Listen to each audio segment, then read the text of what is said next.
Buen día grupo, espero que se encuentren muy bien. El día de hoy vamos a dar seguimiento al curso de Sociología de la Educación y en esta ocasión vamos a presentar nuevamente a un par de autores franceses, específicamente a Bourdieu y Passeron. En tanto, en la sesión anterior también habíamos revisado a otro autor francés, pero en aquella ocasión habíamos abordado la propuesta de Durkheim acerca de la educación moderna.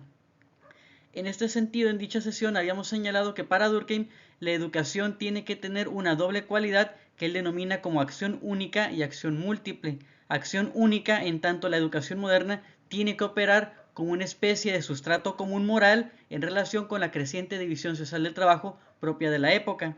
pero también tiene que tener una acción múltiple que permita generar una educación específica en relación con los diferentes sectores o grupos de la sociedad, en tanto la sociedad está tendiendo a especializarse.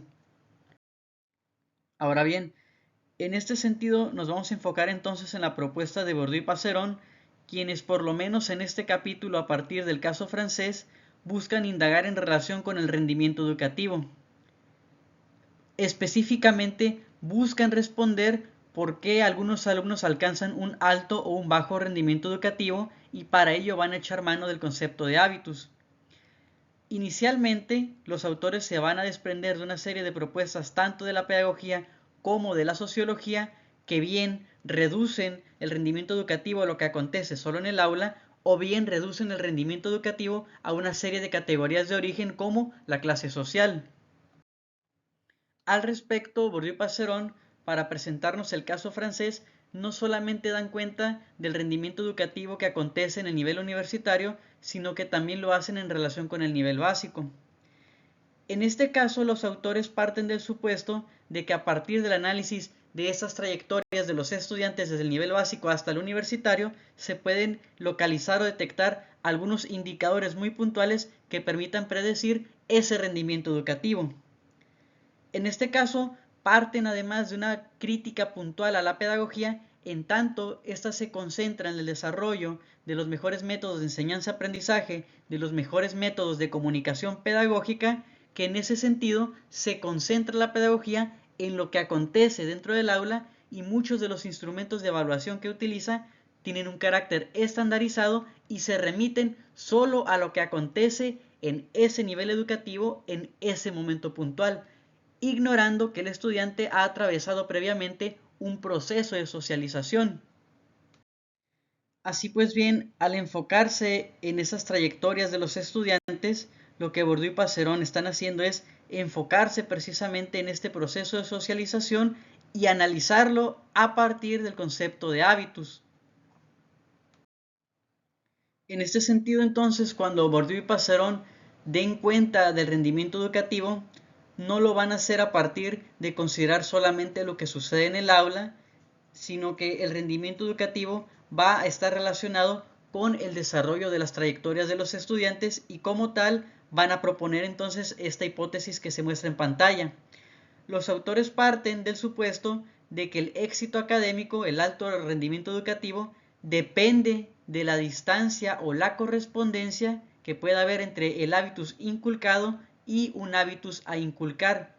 Hábitus inculcado que podemos asumir como aquellas disposiciones que se desarrollan en el proceso de socialización previo, como lo puede ser con la familia o en los niveles educativos anteriores, y el hábitus a inculcar como aquellas disposiciones que tratan de ser inculcadas en el estudiante en relación con su situación educativa actual.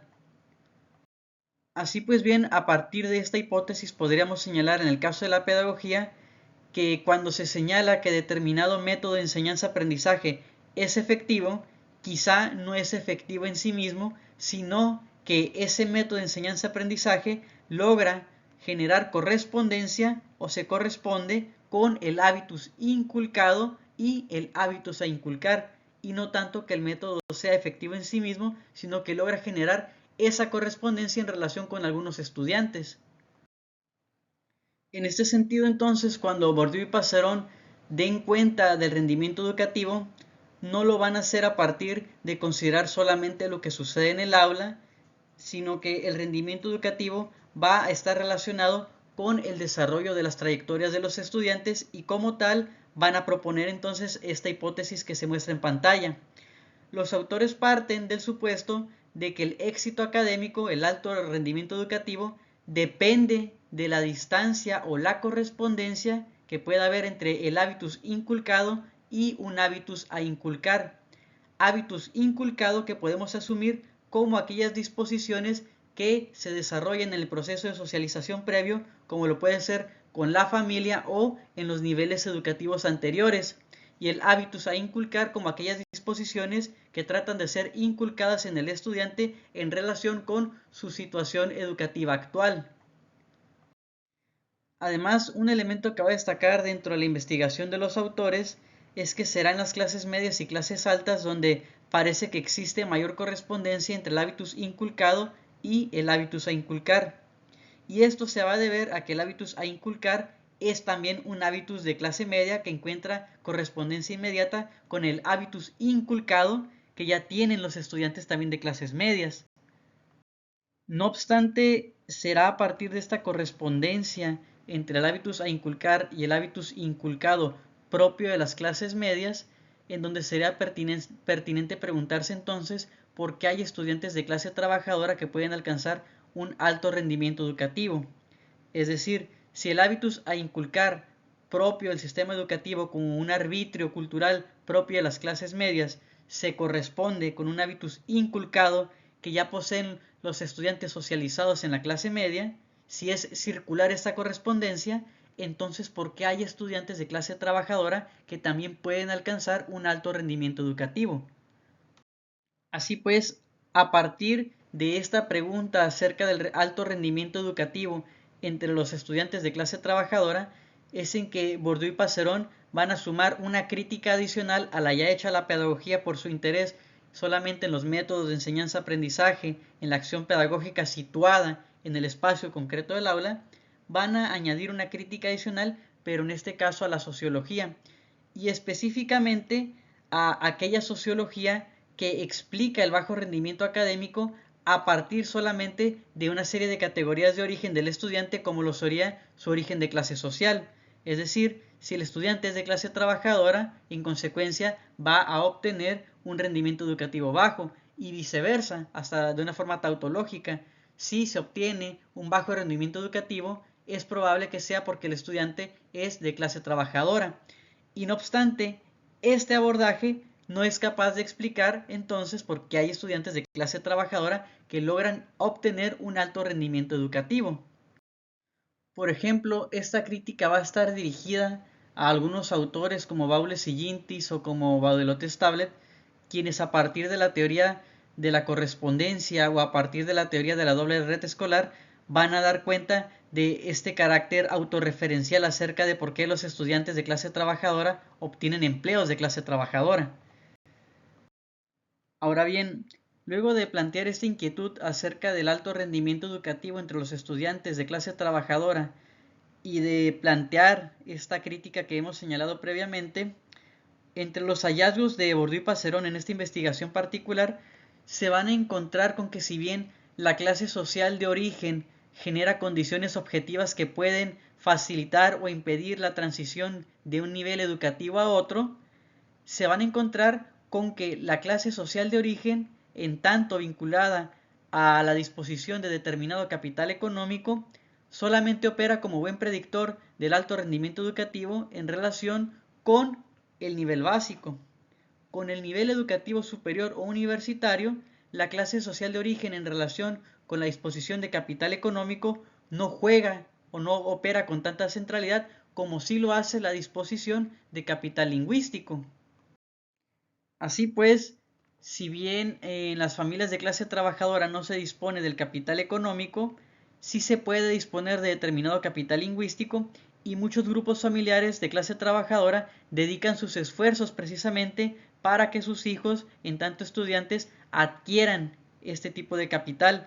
Y nos dicen Bourdieu y Passerón, el capital lingüístico no solamente dará cuenta de una capacidad verbal, sino de la capacidad de poder descifrar y manipular estructuras complejas, abstraer en este sentido. Así pues bien, si los centros educativos buscan inculcar un hábitus de clase media en tanto un arbitrio cultural, nos vamos a encontrar entonces con que aquellos estudiantes de clase trabajadora que dispongan de determinado capital lingüístico van a encontrar precisamente esa correspondencia que habíamos señalado previamente. Y una característica puntual que tiene este capital lingüístico, como se muestra en pantalla, es que goza de autonomía relativa frente al capital económico. Es decir, estas familias que hemos señalado de clase trabajadora quizá no disponen de capital económico, pero sí pueden disponer de determinado capital lingüístico que pueda generar esa correspondencia entre el hábitus inculcado y el hábitus a inculcar. No obstante, los autores también se van a encontrar con que, al igual que en el caso del capital económico, la distribución general del capital lingüístico es sumamente desigual. Así pues bien, la mayoría de los estudiantes de clase media dispone de este tipo de capital, mientras que solo una fracción minúscula de la clase trabajadora dispone del capital lingüístico. ¿Qué implicaciones tiene esto? Pues que cuando los estudiantes atraviesan un proceso de selección, por ejemplo, para ingresar a la universidad pública, ese proceso de selección va a ser afrontado de forma distinta. Si la mayoría de estudiantes de clase media dispone de capital lingüístico, el proceso de selección quizá resulte mucho menos riguroso porque la mayoría de esos estudiantes de clase media podrán atravesarlo.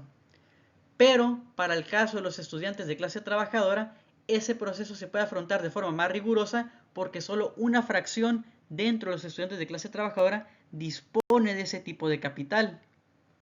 Sin embargo, en un argumento que incluso puede resultar polémico, los autores se van a encontrar con que dentro de los estudiantes de clase trabajadora que dispongan de capital lingüístico y que logren sortear todos estos procesos de selección, muchos de esos estudiantes van a tener un rendimiento educativo que sea equiparable o superior precisamente a sus pares de clase media porque el proceso de selección ha resultado mucho más riguroso. Muy bien, grupo, con eso estaríamos finalizando el análisis de este capítulo de Bourdieu y Passerón. Les deseo un excelente día.